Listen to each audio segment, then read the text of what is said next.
Ready to move in premium triplex villas at Bachapalli APR Projects. గంగి గోవు పాలు గరిటడైనను చాలు కడవడైననేమి కరము పాలు భక్తి కలుగు పట్టడైనను చాలు విశ్వదాభిరామ వినురవేమ. అంటే మంచి ఆవు పాలు కొన్ని ఉన్నా చాలు, గాడిద పాలు ఎన్ని ఉన్నా ఆవు పాలకు సమానం కావు అని అర్థం.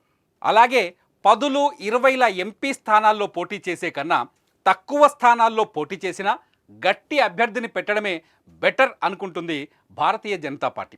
అందుకే అన్ని విధాల యోగ్యులైన అభ్యర్థుల కోసం కమలం జల్లెడ పట్టింది. ఉత్తరాంధ్రలో బలమైన తూర్పు కాపులకి జనసేన ఒక్క టికెట్ ఇవ్వలేదు. టీడీపీ కూడా తూర్పు కాపుల స్థానాల్లో ఇతరుల్ని బరిలోకి దింపింది.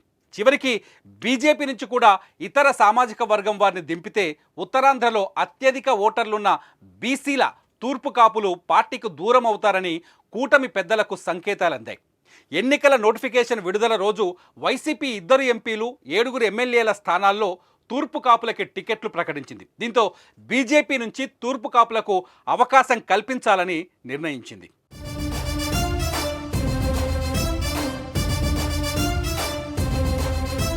టీడీపీ, బీజేపీ, జనసేన కూటమి పొత్తులో భాగంగా ఉత్తరాంధ్రలో విజయనగరం ఎంపీ సీటు బీజేపీకి కేటాయించినట్టు తెలుస్తోంది. కానీ బలమైన అభ్యర్థులు లేరు.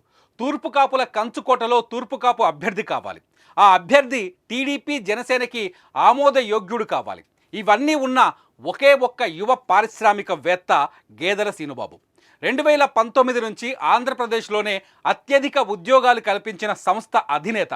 ఉత్తరాంధ్ర సూర్యుడు అని పిలిచే శ్రీనుబాబు తెలుగు రాష్ట్రాలతో పాటు దేశవ్యాప్తంగా వేలాది మందికి ఉద్యోగాలు కల్పించారు.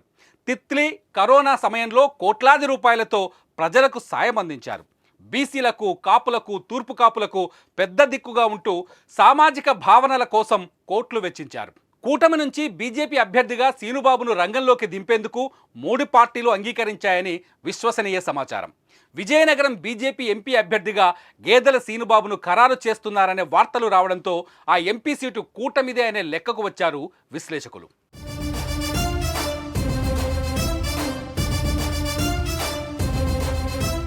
ఈ లోక్సభ ఎన్నికల్లో కమలం హ్యాట్రిక్ కొట్టబోతోంది. అధికారం మాదే అనే సంకేతాలు వచ్చేశాయి. మెజార్టీ సీట్ల గురించే మా టార్గెట్ అని పీఎం మోదీ పదే పదే అంటున్నారు.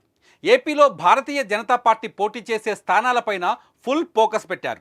ఈ క్రమంలో యువశక్తి సదస్సులు, రైతు సదస్సులతో కోట్లాది మందికి చేరువైన గేదెల శ్రీనుబాబును ఎంపిక చేశారు కమలనాథులు. ఉత్తరాంధ్రలో తమకు గుర్తింపు దక్కడం లేదంటున్న కాపులు, తూర్పు కాపులకు శ్రీనుబాబును తీసుకోవడంతో న్యాయం చేసినట్లయింది.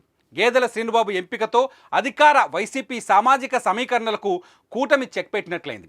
కేవలం కులం వల్లే కాకుండా శ్రీనుబాబుకు వ్యక్తిగతంగానూ మంచి గుర్తింపు, ప్రజల్లో ఆదరాభిమానాలున్నాయి. సామాజిక సేవా దృక్పథం ఉన్న శ్రీనుబాబు యువశక్తి సదస్సులతో యువతకు, రైతు సదస్సులతో లక్షలాది మంది రైతులకు ఉపాధి కల్పించారు. ఉత్తరాంధ్ర సంక్షేమం కోసం కోట్ల రూపాయలు ఖర్చు చేసిన దాతగా, సేవా కార్యక్రమాలతో ఉత్తరాంధ్రులకు ఆపద్బంధవుడుగా శ్రీనుబాబును పిలుస్తారు. జనసేన ఉత్తరాంధ్ర ఇన్ఛార్జిగా పనిచేసిన శ్రీనుబాబుకు టీడీపీ, బీజేపీ అధినేతలతో కూడా మంచి సంబంధాలున్నాయి. యువనేత గేదెల శ్రీనుబాబును ఎంపీగా రంగంలోకి దింపితే అన్ని సమీకరణలు కలిసొచ్చి బీజేపీ సులువుగా ఈ సీటును గెలుస్తుందని, విజయనగరం ఎంపీ పరిధిలో అసెంబ్లీ నియోజకవర్గాల గెలుపునకు పూలబాట పడుతుందని అంచనా.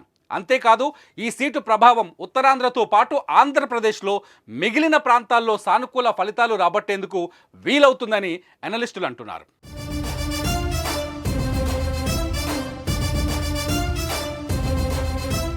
సుమన్ టీవీలో మీ పర్సనల్ అండ్ బిజినెస్ ప్రమోషన్స్ కోసం కింది నెంబర్కి కాంటాక్ట్ చేయండి.